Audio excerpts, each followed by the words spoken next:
Hey everybody, it's Chris. I just wanted to give a quick update. We are at just over a week, about 8 days into the Kickstarter campaign, and we are already at 60%. So I wanted to take a moment on video to thank everybody.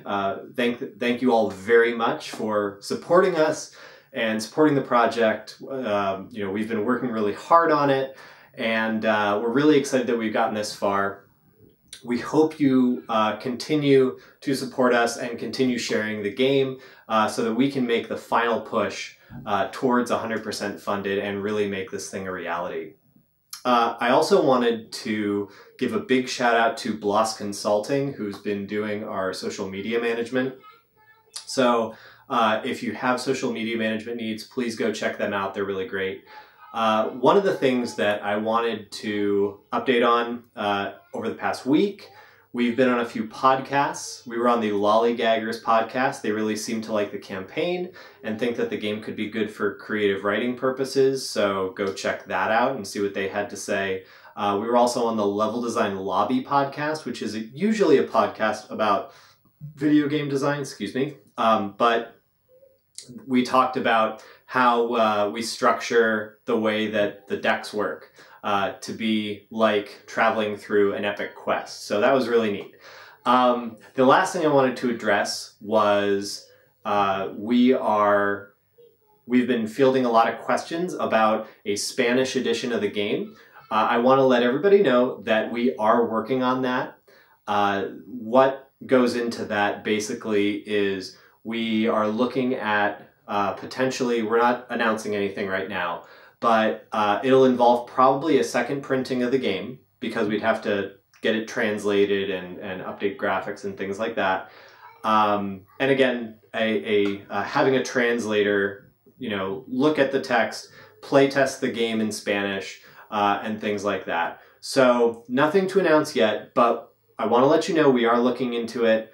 We want to make sure that we do the best job possible, both so that it's a good translation and so that it really honors the source material and honors, the original version of Don Quixote.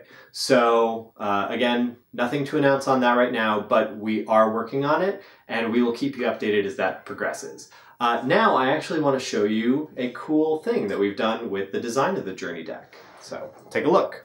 All right. Okay, so I have the Journey deck, and pardon me, I'm going to be trying to draw and shuffle cards while also holding the camera here so that you might get some slapstick comedy with your gaming video here. But what we have is the Journey deck, and now you see there are numbers drawn on them. The numbers in the final version will be much better. I just, for the sake of prototyping, did it with Sharpie. But what this means is that there are 3 now Sallys. So in Don Quixote, he goes out 3 times on 3 different quests. So the way these work, is that this deck mostly contains stuff from Book 1. This deck contains a mix of things from Book 1 and 2, and this deck contains things from Book 2 alone. And they're not completely one-to-one with the novel, but they are paced really well. The purpose of this is, and the reason we did this, is because they're all going to still function as one deck, but now you stack them in a particular order so that you encounter things at a good pace. So for example, if I were to take this deck and find the Windmills card, which if you remember what a feat does, it's a challenge that knights overcome using their treasure cards and their love cards. But you see it has a difficulty of 10. That's pretty strong. That's one of the strongest ones in the game. And we didn't want, the player to start the game and be like, all right, first card. Oh no, it's the Windmills. And we're all beat up and we didn't have any fun. So what we wanted to do was let players have a decent amount of time before they encountered stuff like that.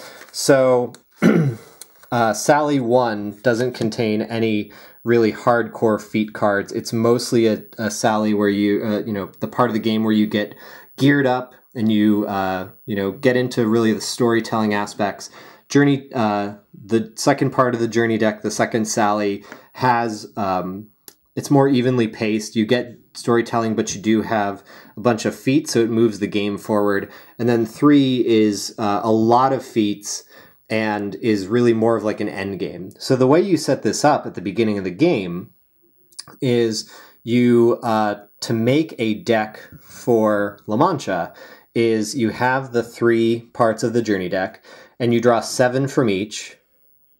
So 1, and then what you would do is you'd stack them like so, and then put these other ones off to the side, but this would be the deck that you draw from during the game.